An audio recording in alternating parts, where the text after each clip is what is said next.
Welcome to Envisioned Broadcasting, the station designed to encourage, equip, and empower you for growth and success, presents Heartfelt Leader Shifts, a show that provides shifts that leaders should make from the heart. The Heartfelt Leader Shifts with Dr. Tracy Hines Lashley begins now. Hello, I am Karen Howard. As today, I am the CEO of and the COO of the nonprofit organization Boss Up Leaders Incorporated. I will be your host presenting VUL for Dr. Tracy Lashley's Heartfelt Leadership radio show on eVision Broadcasting, which is an international radio show. I am so excited to be introducing some beautiful and talented boss women and allowing them to tell and share their stories with you all. They are co-authors of Becoming the Shero. The book is scheduled to be released 11 November 2020 on Veterans Day. The term Shero surfaced in the 1830s to honor women, regarded as heroes. Over 2 centuries later, it still describes women, of all cultures and backgrounds, who possess power. The power to stay true, the power to embrace pivots, the power to follow their paths, and the power to think beyond. Becoming the Shero highlights thought-provoking testimonials from women of different races, backgrounds, and upbringings. And together, they're showing the world the beauty of becoming and remaining a Shero. The amazing co-authors are Anita Blue, Moncheli Hendricks, La Tundra Lewis, and Marie Ziegler, Peggy Green, Ebony Walker, Cheryl Hall, Kim Myers, Latoya Harrington, Jerlana Walker Herman, Dr. Michelle Vaughn, Dr. Tracy Lashley, Dr. Chere Dupree, and Dr. Belinda Wilkerson. The foreword was written by Whitney Barkley. The visionary is Dr. Anissa Short. More information coming soon. We are back. So I will be going around the room to allow each co-author to tell us a little bit about themselves. You'll be telling us your name. Also, tell us a little about what you do. So I'll be going to Dr. Tracy Lashley. Please.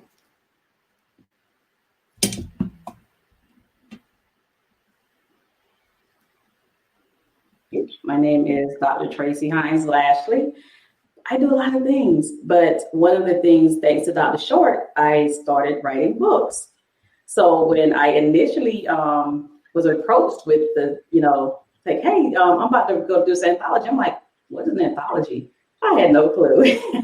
So she explained a little bit about it. And I was like, okay, that sounds cool. I want to publish books anyway, so why not? Well, at that time, that was my first published book. I am currently working on book 7. And I started in May. So that is one of the things that I do. And I also started an international radio show for business owners around the world. We are in 140 countries right now. So I started that 2 months ago. And then with Boss Up Leaders Incorporated, we have another international radio show where we empower women around the world. So that's just a little bit what I do. All right. Thank you for sharing. That is awesome. So we're going to move on to Dr. Anissa Short. Please tell us a little bit. Great evening, great afternoon, great morning. I'm not sure what time of the day it is. It's been that kind of day. But thanks so much, Dr. Tracy, and you too as well, Karen, for this opportunity. As stated already, my name is Anissa Short. I consider myself the work from home CEO, is that I'm an advocate for the home-based entrepreneur, and I do that several different ways. First and foremost, I'm a leader in the direct sales industry and have been for several years, where I work to mentor other women on how to create successful businesses within the walls of their home.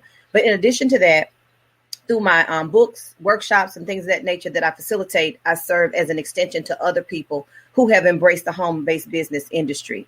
I'd really desire to see women particularly create success and improve the quality of their lives through their chosen vehicle. Of course, I feel like I have the best vehicle there is in the nation, but I'm not going to get there. I'm not going to go there with anyone. But just know that success in business is what I desire to see everyone create in whatever vehicle they choose to embrace. I want to be a catalyst to creating success with them by either serving as their encourager and their cheerleader by educating them with the things that I've learned in life. And then, of course, to collaborate with them to help so everybody can create a win. So that's a little bit about me, other than being my husband's awesome wife. That's about it. Oh, wow. Okay. All right. So let's move on to Dr. Belinda J. Williams. Wilkerson. Yes. Wilkerson. Hi. Thank you so much for this. I'm thrilled to be here, and I'm definitely thrilled that Anissa put all of this together. So I'm Dr. Belinda Wilkerson, and what I do is I help families eliminate random acts of college planning. And I do this by working with students in grades 9 through 12 on the whole college admission process. And one of the reasons I got into this work, I'm a career educator, so I've been a high school teacher, a middle school teacher, counselor educator. But in 8th grade, my school counselor told me that my people didn't go to college. And I didn't ever want another student to have someone be the gatekeeper to their dreams. I'm also the college supervisor for 19 school counseling interns at Providence College. So that's one of my newest things. And I'm also the college counselor for a Montessori school up in Raleigh. So I wear many hats, but they're all in the educational field. Oh, wow. Right. And we're going to go to Minister Shero.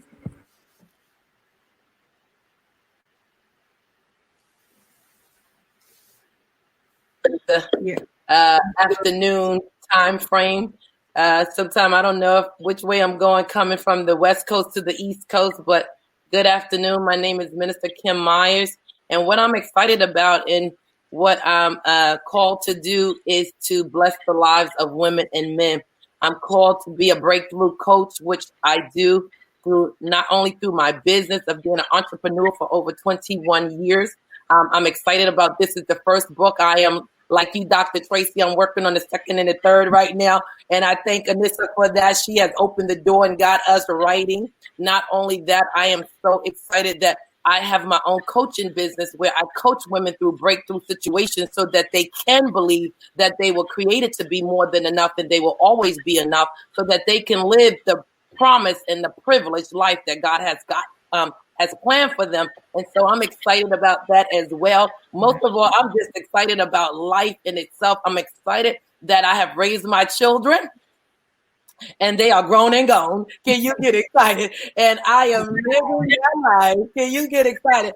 As empty nesters. Can y'all get excited to see this?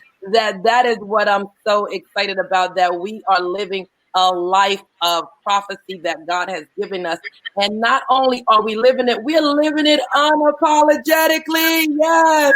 And so I'm so excited about that. And now the most important thing that I'm looking forward to is launching my Breakthrough Coach Through Business, which is about to come out soon. They are putting the final touches on it. And so I am just super duper excited. And not only that, I'm also excited about not only helping them to break through, but helping them to be the conglomerate that they want to be in their business. So I'm excited. Thank you for letting me share. Oh, wow. Amen. All right. And we're going to go on to Jelana Walker. Yes. Hello, everyone. My name is Jelana Walker Herman. I am considered your purpose strategist. I'm all about purpose. So I help kingdom entrepreneurs and kingdom leaders take their purpose into the marketplace. And so I'm really big on making sure that they have the greatest influence. And the way I help them have the greatest influence, I help them decide which vehicle of media to use to dominate in the media area, into education, religion, business, family, arts, and entertainment, and government. And so those are the areas of influence of our society. And my job is to help kingdom leaders, kingdom entrepreneurs to dominate in those particular areas.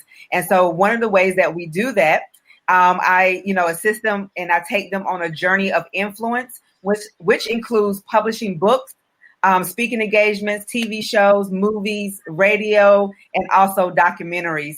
And so we are very busy over here. But so I am married to a wonderful husband, Patrick Herman, and I have a daughter. And 6 additional bonus kids as well. So I'm very busy. Yes. Yes. Busy. Law. Okay. Wow. So we're going to go on to Mrs. Michelle Van. Hello, I'm Dr. Michelle Van. I'm here in the middle of the United States. My husband and I have been married almost 30 years, so I am right there with him. The fact that we have those grown that are grown gone, I appreciate that. We do ministry. My husband and I ministry at a and also, personally, I am an educator, I am an author, I am a speaker, I come coaching where I help women develop their confidence as they build their health. So when we become healthy, wealthy, and wise, then we are more able to help. So my whole thing is I want to die. So I want to give out every single thing that I have to give any woman, whether they're my age, whether they're younger. I want to be able to be that vessel that pour into somebody else's cup so that they can be able to pour into. So that's my name is Michelle Van. What I do here in Wichita. Wow. All you guys are so interesting, and I cannot wait for you guys to share your story. I'm just so excited because I want to hear your story. I may gain, and I know I will gain some insight and some education along my journey. So I will be listening and taking notes, and I know everybody else would be. So with that being said, we're going to take a little commercial break and be right back. Join Dr. B of Steps to the Future on Monday evenings on Facebook Live at 7 p.m. ET for college conversations. Focusing on college knowledge or career professionals and a featured book, Steps to the Future encourages you to log on and learn with Dr. B. Missed an episode? Catch the replay on YouTube at bit.ly/stepscc. At Steps to the Future, we help families eliminate random acts of college planning. Breakfast with the Lord Ministry Mission Statement. John 21:12, NKJV. Jesus said to them, "Come and eat breakfast." Yet none of the disciples dared ask him, "Who are you?" knowing that it was the Lord. Breakfast with the Lord is doing God's work in a miraculous, yet unconventional way. Our ministry created 2 opportunities daily as a prayer conference call, inviting men and women from around the world to dial in and bear witness to the miracles and unique power of God in real time. Psalm 63:1, NKJV.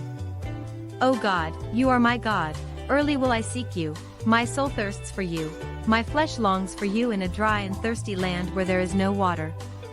We break the fast of each night with a morning meal to nourish and replenish our physical bodies. Yet, as children of God, we must feed our spiritual souls as well. As we commune together at this daily meal, drawing closer to the presence and knowledge of God, we receive His blessings through powerful testimonies, prayers, and praises each day. But more importantly, it is our constant prayer that God use us to bless the lives of others. Souls will be brought to salvation, minds will be renewed and elevated, bodies will be healed and restored, all as God enriches and transforms our lives for the greater. We are back, and for my audience, I am, like I said before, I am so happy and blessed to be allowing these boss women to share their stories. So I'm also going to go around the room again and to give you a little more about these ladies. So we're going to go a little more in depth with what they bring to this book, Becoming the Shero.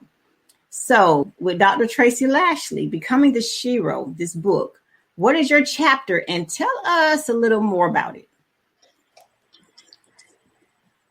Thank you. The title of my chapter was Silent Breakthrough, from Welfare to Wealth. And I initially was not going to write on that because I was not ready to tell my story.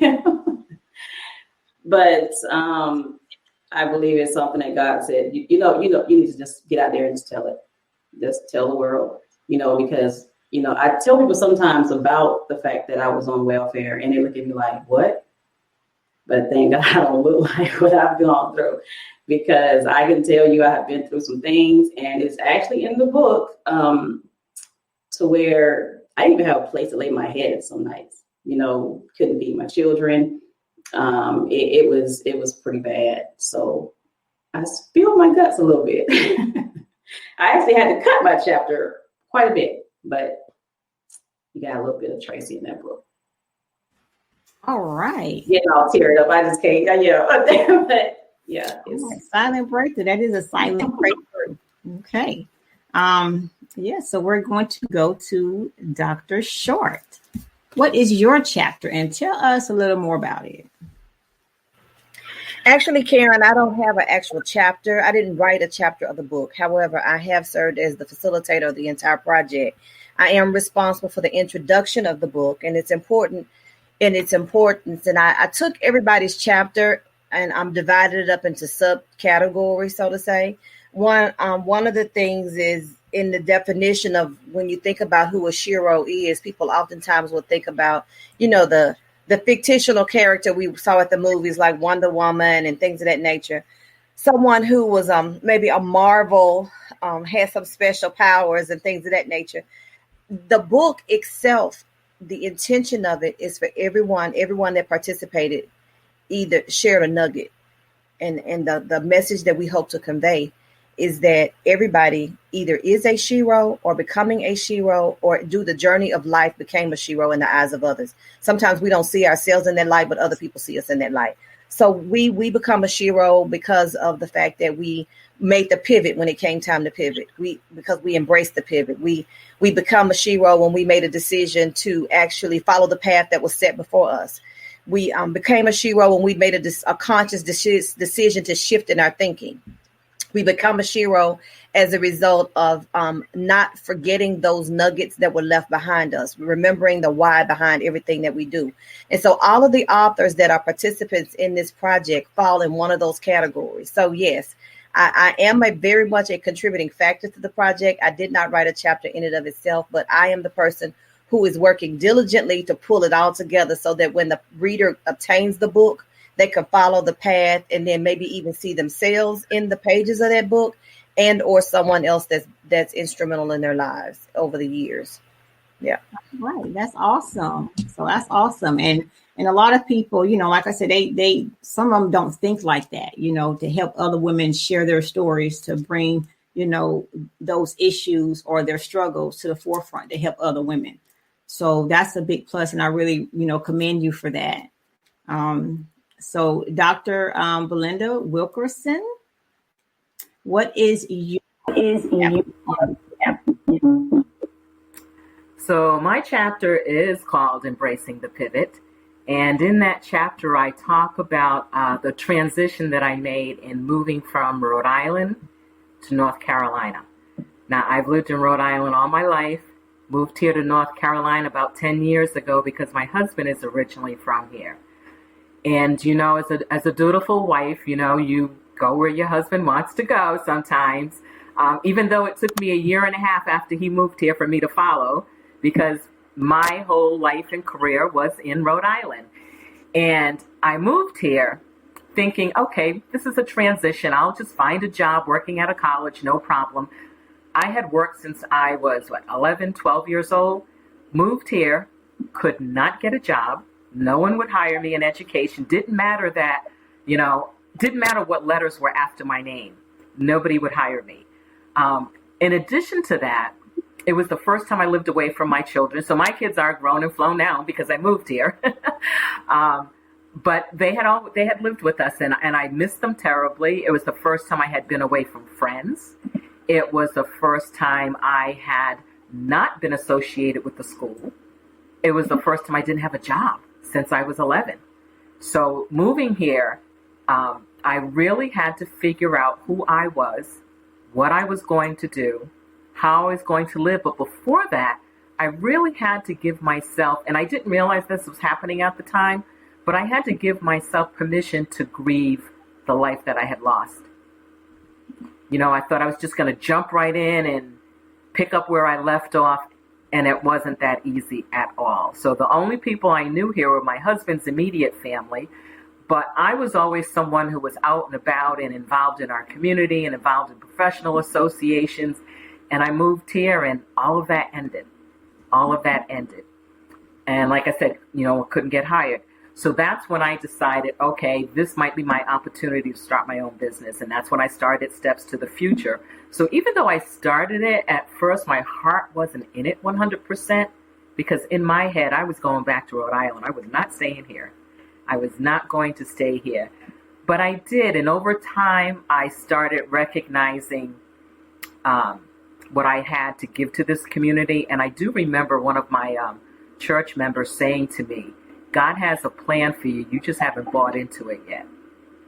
And I remember saying, oh, Deborah, I don't know what his plan is, but I'm not for it right now. So we used to have those conversations. And as time went on, I started finding my footing here. But I also realized what a transition this was. Now, most time when people are making transitions, they're doing it at an earlier age. I was in my mid-50s.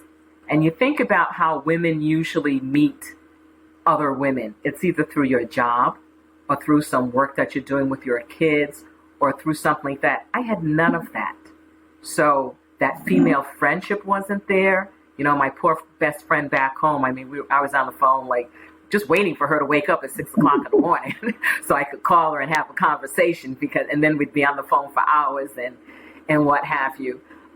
But it was a complete transition for me, really trying to figure out who I was, what my place was in this community, and deciding who I was going to be. And, there were times there were many times I wanted to give up. There were many times that I'm like, I can't do this. But then I thought of my grandmother, who was a sharecropper and who took care of her family after my grandfather died. I think of how she moved her family from Mississippi to Illinois during the Great Migration and made a way out of no way.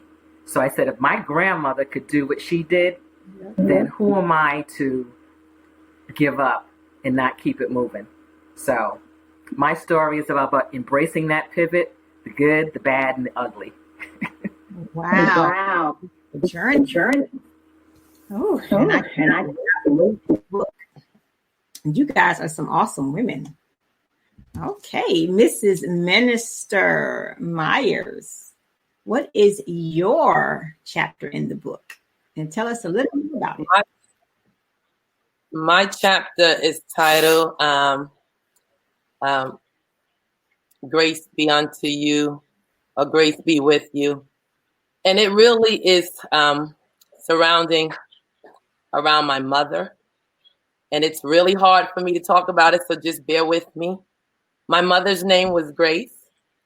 And when I think about my mother, I think about the grace of God. That the grace of God has given us what we didn't really deserve. And how God has always been there for me. And even during the time when my mother was tragically taken off this earth, I had to remember that grace was always with me. I had to remember that grace gave me love. Grace coddled and rocked me. Grace taught me everything that I know. Grace gave me everything that I needed. And I can get through this. And I thought it was just fitting.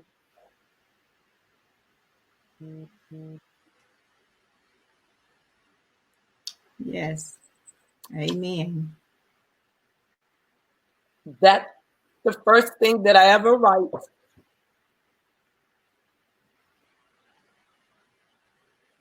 Will be for grace. When I wanted to give up, I thought about grace. When I didn't have anybody there, I knew that grace was looking down on me. Mm-hmm. Amen. And so grace gave me what God gave me. And that was love. And so I wanted to dedicate that to my mother. and her name was Grace. Amen. Amen. All right. All right. Now we all messed up. Everybody trying to hold their composure. Thank you, Kim. I know. I'm like, Oh, Lord, I'm just glad I got my tissues. I love you, Kim. Love you, Trying to Kim. get my glasses adjusted. I'm trying to host. Yes, ma'am. Okay, Mrs. Walker.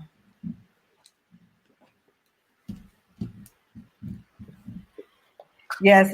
So my chapter is amazing that Minister Myers was talking about Grace, about her mother, because my chapter was about staying connected.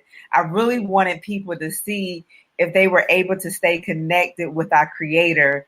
That's where all the answer lies. And so my story kind of took a form of like the journey of entrepreneurship for me so far. And a lot of tragedy happened during this journey. My mother passed away, experiencing anxiety, depression, wondering why I was still trying to force myself to do business. And, at the end of the day, I wasn't allowing myself grace. So that was some of the things that I was mentioning in my book. Also, it was some other key components that I mentioned is staying connected and identifying a tribe. That was very essential on my journey, as well as understanding that, yes, as entrepreneurial women and also women in ministry, we're called to a tribe, right? But we also have to have a tribe of wisdom. And so I truly believe that that was some of the things that I talk about, is that once I got connected to my tribe, you guys, that's when it was like a puzzle piece was like entered in, and it's like, okay, I'm ready for the mission now. It's like, when the astronauts, NASA gets suited up. And so that's what happened when I got connected to my tribe. So that, the story talks about that. It also talks about, oh my gosh, disobedience. When I did walk with God, I heard God, and it was some things I was disobedient with. And one of those things that I was disobedient with is that not allowing to see what others are doing that may be resembling what I'm supposed to be doing. And that made me stop. And just because I saw somebody else doing something similar, I said, oh no, I'm supposed to be doing something different. Crazy, right? Because think about medical doctors, right? Think about dentists. Is it only one dentist in the whole world? Mm-hmm. So I know. It was crazy, but the journey was, the journey in the book is about staying connected, how you get those revelations so you can move forward. That's what it boils down to. So I'm very excited for the readers to, definitely take part of that. Wow. All right. So we're going to go to Mrs. Van. So tell us your chapter in the book and a little about it. So my chapter is called Open Doors. And one of the things that we really began to see is that Ecclesiastes tells us that every time there is a season for everything. And so one of the things that happens kind of in our lives is that we get so wrapped up in a particular season that we don't realize that there's a transition happening. So I've heard several times that God transitioned from one place to the other. So I believe that my life was and is a series of seasons that have happened and transitions that have come about. So I kind of share some of my background, kind of how I got started, kind of how my husband and I began to get into business. And really that the whole idea that as we go through seasons, as we go through the changes in our lives, God opens doors for us in ways that sometimes we don't even understand. And if we're not obedient, if we're not moving in the plan of God, if we're not willing and open and ready to what He has, we can miss it. So I kind of tell one of the biggest pivots in my particular life. I taught for almost 20 years in public school, and right after Christmas, come back break, I had my students in vision board. They're 8th graders. I'm telling them 4 years, you're going to be an adult. All these things are going to happen. Now, once you start thinking about, once you start really thinking about what you want to do, and a kid who never, participated, was a smart kid, but he slept a lot. This was first hour. He wakes up and he says, "But Miss, what you gonna do with your life?" what, little boy? And but that started me on a journey. It shook me in a way that I think no other conversation ever shaken. I wish I remember his name so that I could find him now and be like, you know what? You really helped me. I'll have to tell you that. But it was that journey that began for me to understand that God opens doors that he wants to open. He closes the doors that he wants to close. And when I'm obedient and willing to hear that, I will eat the good of the Lord. Wow. Yes. Amen. Amen. So I am so excited to be hearing you guys hear more about your journeys in this book. So right now, we're going to take another commercial break and be right back. Meet Me at the Marketplace with Jurlana. The show is designed to help Christian Kingdom entrepreneurs and kingdom leaders to bring their purpose into the marketplace. It is designed for you to network, get resources, and hear other kingdom entrepreneurs and leaders' success stories. Facebook location is Meet Me at the Marketplace. Dr. Anissa Short, also known as the Work From Home CEO, proclaims to be an advocate for the home-based entrepreneur. As a best-selling author, workshop presenter, and podcast host, she uses her platforms to offer information vital to the success of other entrepreneurs in the home-based business industry. As an entrepreneur herself, she is a leader in a top direct sales company and has built an organization of clients and business partners represented in several states. She has coordinated and facilitated workshops and retreats that have served to educate, encourage, and empower others in business, and has been noted as an influencer that understands the value of building strong collaborative relationships.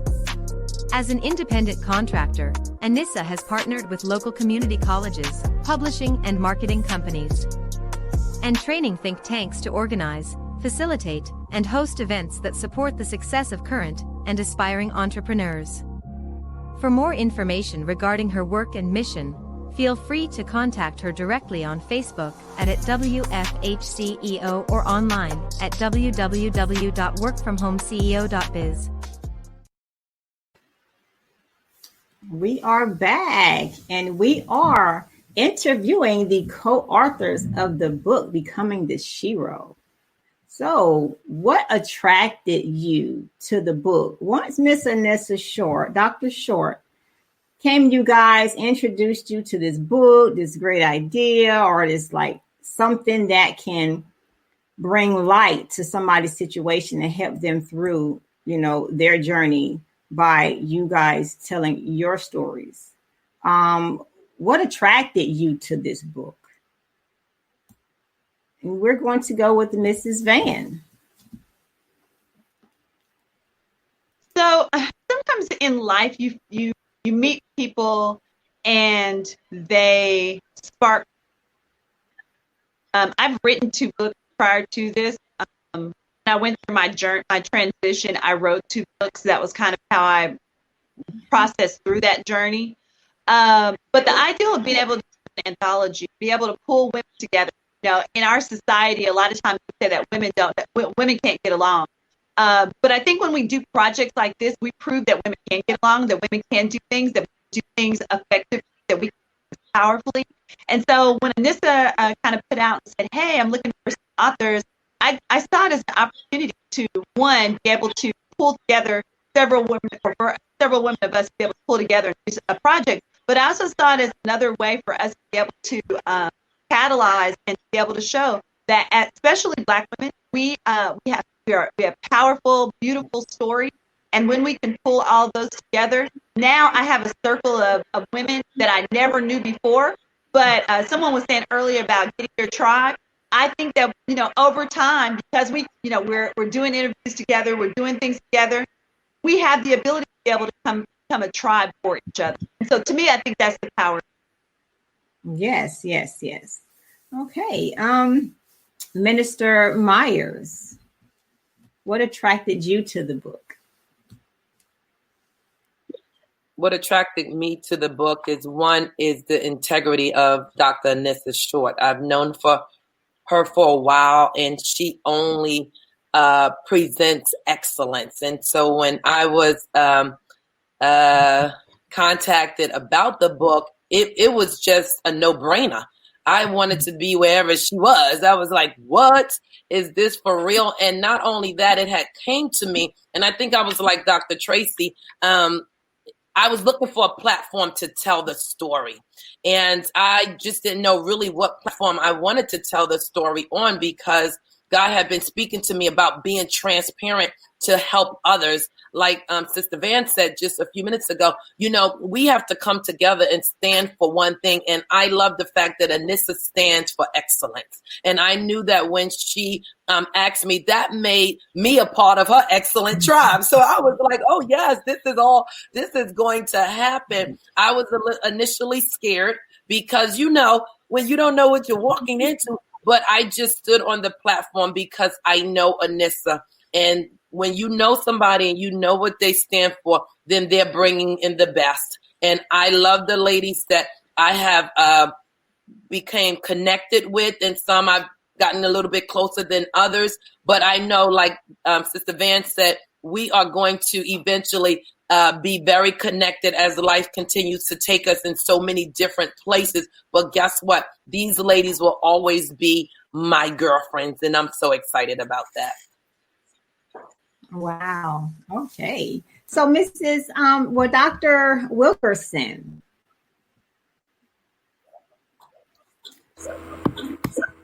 Well, just like everyone said previously, when you're connected with Anissa, it's going to be good. And having watched Anissa actually since the time I moved here and see how she moved about the community, how she brought people together, how she was always a light when she entered a room, I said, okay, I trust her. And for me, that was huge, because doing this is definitely stepping out of my comfort zone, but I trusted in Anissa. So that helped a lot. And then one of my favorite quotes from Maya Angelou is that there is no greater agony than bearing an untold story inside of you. And I think we all have stories to tell, but getting them out and getting them out in the proper format and getting them out in a safe space is really important. And that's one of the things that Anissa provided for us. And her invitation came at the right time. It really came at the right time, because it allowed me to sit back and process the last 10 years. Because it was funny. It was a whole decade. And I said, wow, I have been here a decade. What does that mean? How have I evolved since then? So this was an opportunity to start thinking about how to tell that story. And for me, I've been writing a little bit every day, because somebody goes, well, what's the rest of the story? I said, I'm going to work on that. But it was an opportunity to tell that story that had been inside of me.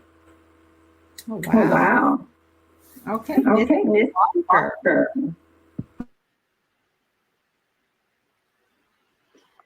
It's definitely echoing all these women here, because look, anything that Anissa does, okay, the echo is excellency. And so when I saw that post, I was like, I'm going to be a part of this because of who Anissa is, first of all. And then also I had just got some the revelation is like the key, right? So I just got some revelation about stop being a bystander, stop, being on the sidelines. Because I'm watching there, oh, look at that, look, and not moving forward and what I'm supposed to be doing. And so when the opportunity came, I was like, oh, okay, let me go ahead and move forward. Let me just not talk about it. Let me be about it. So I'm excited. And I mean, it wasn't one of those things that you question. I mean, I have been on I wrote a book before. My first book was Follow Your Breadcrumbs, about discovering your purpose. But everybody's not on the same level. So I just knew for a fact, I wasn't even worried. It's not like, oh my gosh, is this going to come right because of who and this? No, I was like, oh, Anissa got it. We good. So we already know we're going in the right direction. If she don't know it, she's going to find out. Okay. So, it's one of those things. So it's really good working with those type of women and really being surrounded. Now we have other women, because we definitely, I think we represent that excellency as well. And so now we have other women that's representing that. So yes, I'm very excited to be part of this project. Wow. Okay, Miss Dr. Lashley. Wow. I will say that I was one of those women who were like, Black women can't work together. They, women period can't work together. There ain't no way I'm doing anything like this. And I was like, and this would always be, I had met her twice prior to this. But the time I met her, the first time I met her, I was at an event and I had a table. I didn't know what I was doing. I said, Anissa, I don't know what to do. You're the queen of events. So can you help me? She said, when is it? So I told her when it was. And she said, I'll go with you. I said, what? Mind you, we didn't know what you're going to look like outside of social media. So I'm standing by my car and see her driving around. And she's like, you Tracy? I said, you Anissa? And that was the first time we had ever met. But that right there showed me, okay, yeah, there is hope. And that also stemmed me to start a nonprofit for women. So I was like, okay, you know what? We're going to do this. We're going to show the world that women can get together. So ever since then, I have been like all about women. Everything I do now, I try and bring women together. So thank you, Anissa. Thank you for what you did for me. Yes, and doing it for the rest of us. All right, Miss Dr. Short, let's hear from you. Well, the first thing I want to say is that your checks are in the mail. They will be in. Listen, to hear everybody say that I'm the common denominator in this project is like it just baffles my mind, honestly, because when the idea came to me to do an anthology and the name of the book will be Becoming the Shero, I did not know who would be a part of the event of the book. I really didn't. I knew that there were one or two people that I wanted to extend and actually invite. Dr. B was one because I've seen her work in the community. I think I actually shared it with Jelana, but I didn't really know. I didn't have all the faces. I just put out like an all call on Facebook and people started calling me. That there were some people I ignored. Let's be clear. I just humbly just act like I didn't see the post, but because I knew I wanted the book to convey a message. And I knew that the people that I wanted to have a part of it, I wanted them to be authentic, or who I believe to be authentic. It wasn't about whether they were very articulate or had a vast vocabulary. I wanted the book to be compiled of everyday women in various occupations. And little did I know that I would have someone from Oregon, my girlfriend Kim, and I have been knowing each other for a while. And then, and then someone from the Virgin. I mean, we got a little bit of everything. We got the West Coast, we got the East Coast, we got the Memphis, Mid-South, Mississippi, whatever that is. I guess Kansas is considered Midwest, isn't it? So we got almost every geographical region covered. And so that gave a lot of variety, backgrounds, differing backgrounds. I mean, it's a very humbling experience. I'm excited about it because everybody brings their own flavor to the table. No one story is just alike. And even though some stories may kind of mirror each other in messaging, the content is so different. And I really believe that because we have so much variety and so many different backgrounds and so many different personalities mixed into this big bowl of soup, that everybody will be able to see themselves in some capacity. Yeah. So I'm thankful that they said yes, I really am. I couldn't do it by myself, and it would not have been what it is if I had attempted to do so. So, I can't take any credit for it. I mean, this is it. It's not all about me. It's everybody together that making it happen.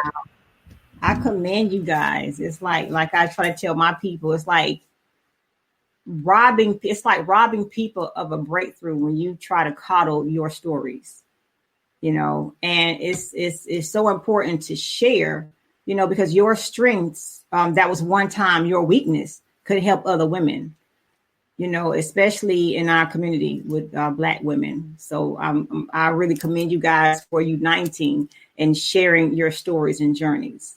So with that being said, we're going to take another break. Michelle Van is a confidence coach, founder, and CEO of Fantastic Solutions. Michelle helps women achieve a healthy balance in their lives by dissolving the mindset issues that keep them stuck. She is also the founder Sisters Can We Talk, a nonprofit that uses a Healthy Me initiative to provide resources for women to overcome the social determinants of health. Michelle is the author of 2 books, Stop the Merry-Go-Round, I Want to Get Off, and Help Along the Journey. and a co-author of the anthologies Daily Dose of Declarations and Becoming a Shero. She is currently creating a Clutching My Pearls series that will launch in the winter. Michelle is a mother, a pastor's wife, an educator, and a public speaker. You can find Dr. Van at www.vantastic.com.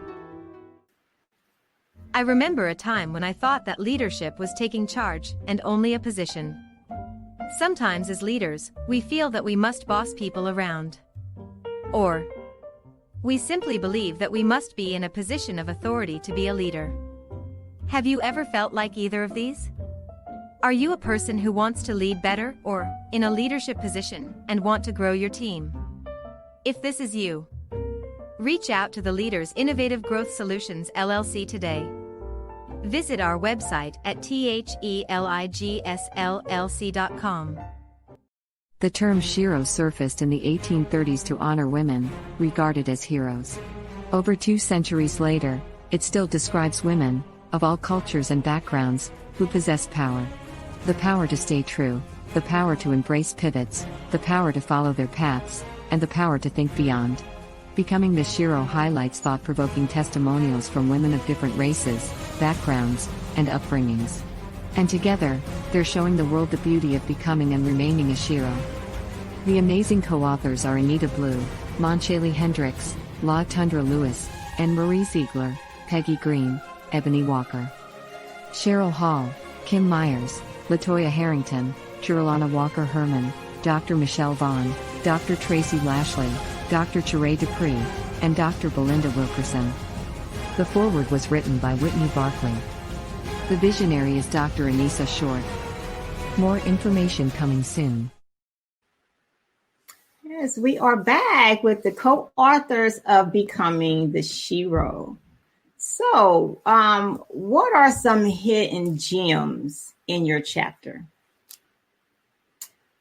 Let's go with Mrs. Wilkerson.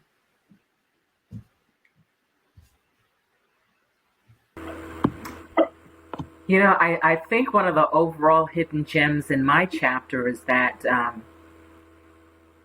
about stepping out on faith. You know, we don't always see the whole staircase, but when you step out on faith, you come through. You come through, and it's believing in that even when you don't see it. We always talk about that light at the end of the tunnel. It's there. You just have to remember the lessons of those that came before you, your immediate ancestors, your past ancestors. I think about the time that we're in now when we're trying to encourage people to go out and vote. And I tell people not to take your vote is to disrespect those ancestors that came before us. So for me not to continue moving along, that would be disrespecting my ancestors. So I think that that's something that was really important to me that came out of it. And that, we're stronger than we think we are. We can do anything we put our minds to. It may not look the way you thought it was going to look, but it eventually comes out, the outcome is the way you want it to be, the way you thought it was going to be. So where you thought there was a straight path, that path might look like this, but you get there. Yes, ma'am. Minister, what are some hidden gems in your chapter? Chapter for me is just really encouraging women that they can get over their difficult areas in life, whether it's death, whether it's feeling not enough, or whether you're feeling like you don't have the support that you thought was going to be there. It's still not a place where you should stop believing in who you are. I myself thought I was an imposter in my own business for a while. Okay. But I had to realize that I am who I am. God has given me what he's given me, and I am more than enough. We just have to be in a place where we keep believing, keep trusting, and know that one day we will get there. And so I just wanted to encourage women, and not only women, anyone who reads the book, to understand how you can become a Shero. And it's not just an overnight success. You're going to go through trials and tribulations in life, but that's what makes you stronger. And I thank God when I read over the chapter, I couldn't even believe some of the stuff that I was writing. And I was like, wow, was this me that got over this? Because when you going through, honey, you don't see you getting through until you actually get over there. And so I just thank God that I got through. Now I'm able to share with others on many different platforms that you can get through, but you just got to hold on. Yes, ma'am. Dr. Lashley. Wow. I think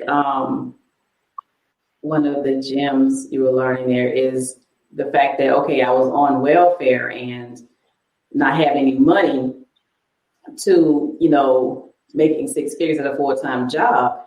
I still wasn't happy. It just wasn't what I wanted to do.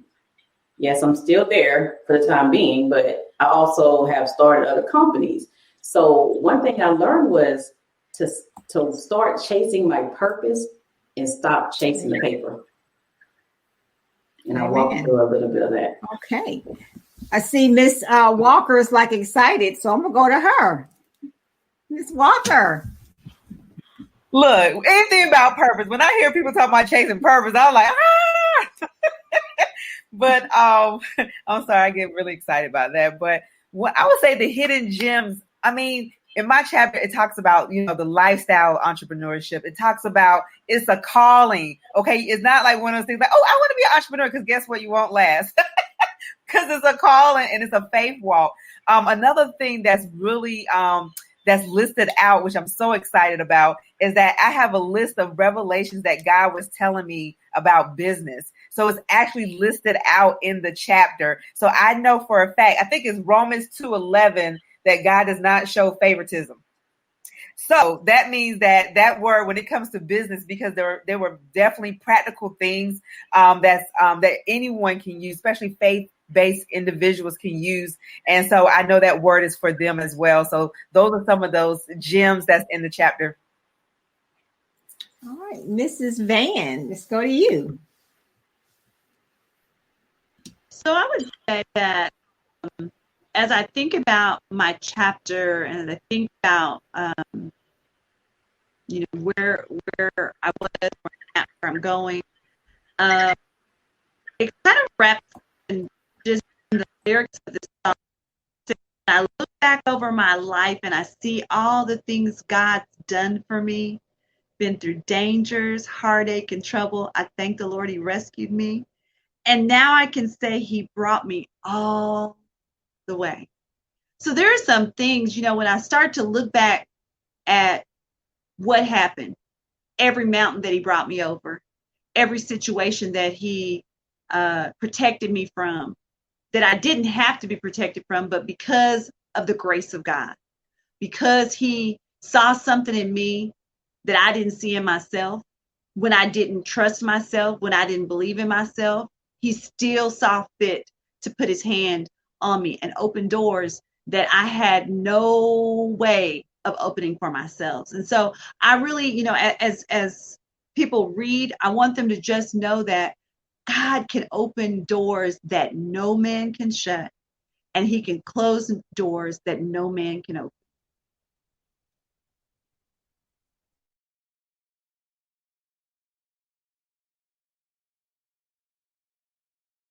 So Dr. Short, let's go to you.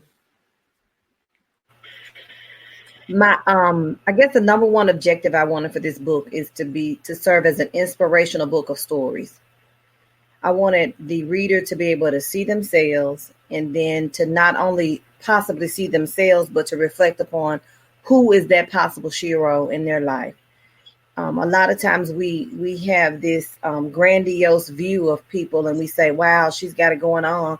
She's, she got all her I's dotted and her T's crossed, and, she wear the best of everything, but they don't know the stupid stuff and the crazy stuff, the good, bad, and the ugly behind the scenes. And a lot of times we don't even want to tell that part, because we want people to see us in the light of who we are now. when in actuality, everything that you experience with the right attitude is what helped you to become who you are right now. And that's what becoming a Shero is all about. So I believe that the book is full of gems. Of course, I didn't write any one particular chapter, but since I was the mastermind behind this project, I will just take credit.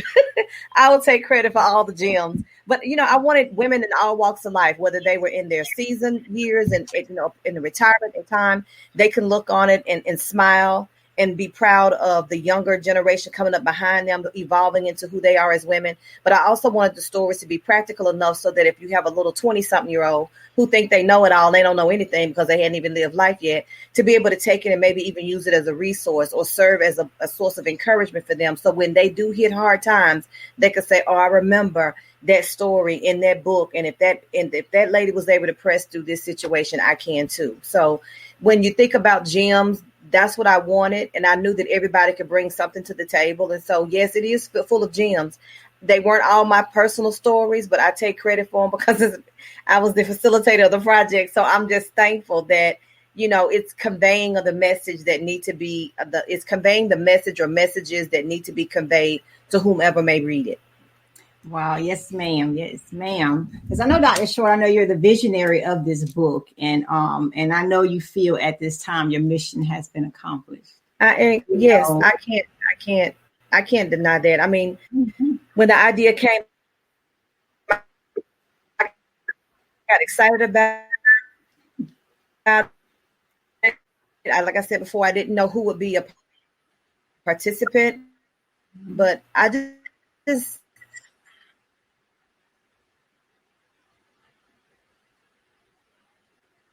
can you all hear me? Yes. You can hear me? Okay. So I'm excited. I am. I'm excited for what has already transpired. I'll be excited when all the I's are dotted and the T's are crossed because we're finishing up. I'm excited about the campaign. I'm excited to be able to work with all of the women in another capacity because, as they said, I am the common denominator. I know all of the authors in one way or the other, but they are meeting each other. So to see everybody be able to come together and mesh well was another big plus. So there's so many positives to this project that I can't even convey with words, but I'm thankful. So yes, it has done what I hoped it would do and then some. Yes, ma'am. Amen. So as we come to a close, I hate, leaving you guys leaving me because you guys are sharing so much, to everybody and to me. And I know we taking notes because I know I am. And I know you guys are Shero. I feel it, and from your stories, I can tell you are a Shero. But in your own eyes, coming to a close, how would you help other women become Sheros? I'm going to go with Dr. Wilkerson.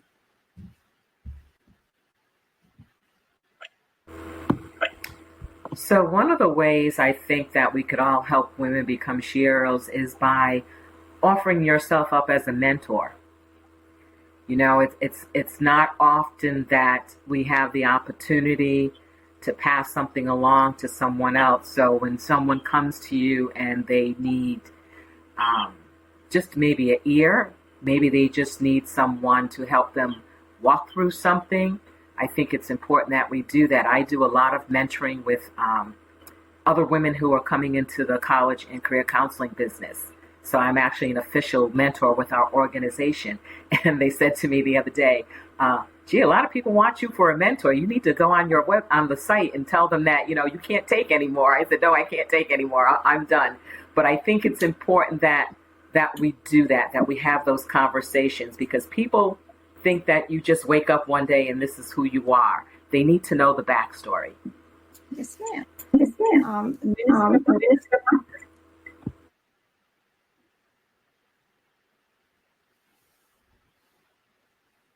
Minister Myers, do you have any? I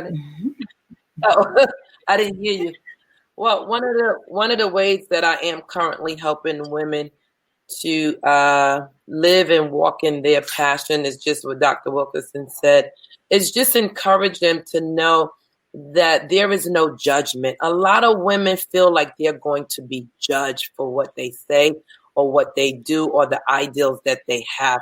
And I want to be the one to encourage them that every ideal that they have is a good ideal because it was given to you. And I think that is where I am most helpful, is just helping them to get their ideals out on paper. And I like to say it's the conglomerate in them. And I want to bring that Shero out of her that maybe have just been hidden behind someone telling them what they not or what they were not going to be. So just helping them to reassure themselves that their ideal, like Sister Walker said, that it's just for them and God gave it to them and it's going to be the best them that they can actually be. And I tell them all the time, we're going to wake up today the best version of ourselves, and tomorrow we're going to be even better.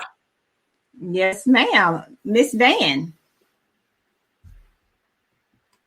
So I would say two things. First, I think it's important for us to make sure that we just encourage each other.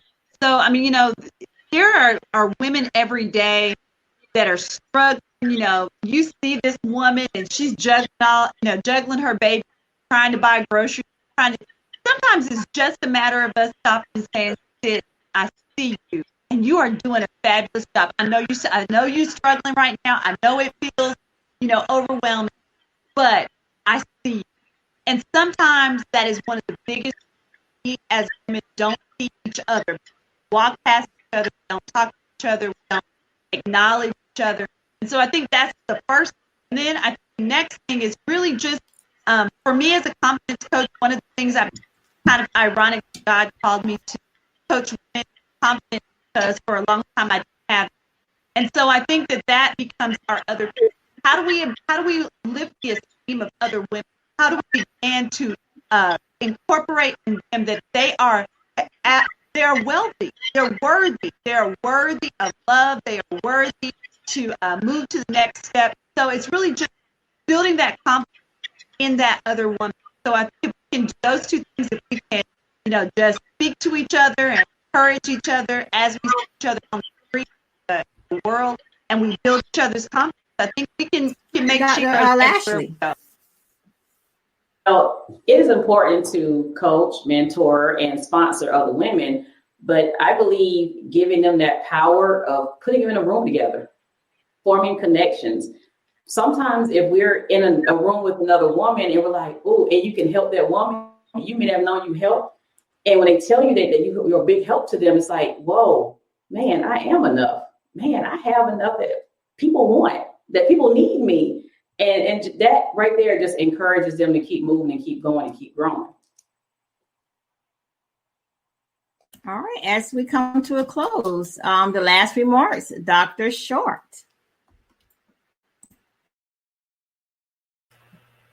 Well, if you look at the word Shero in its truest definition, it's defined as a woman who's known for her courage, her noble qualities, and her outstanding achievements. And so if I am to be a facilitator or a catalyst to helping other women truly understand that they too can be a Shero, I first have to be transparent as an individual and not hide behind a mask that I've got it all together, but just be truly authentic myself in my relationships with others. And then even in my relationships with others and fostering relationships with other people, I have to be their biggest cheerleader. I have to be there and be honest, and not just say things because they want me to say it, but just either serve to build them up or be quiet. One or the other, you know what I'm saying? And if they ask me for assistance or if they contact me for advice, to be honest with them. So I have to work from a place of honesty, a place of integrity. I have to work from a place of transparency. And then I think about the words of Mary Ann Williamson, who makes reference to the fact that we are all children of God who are created to shine. So I do my world a disservice if I choose not to shine in the gifts and the strengths that I have.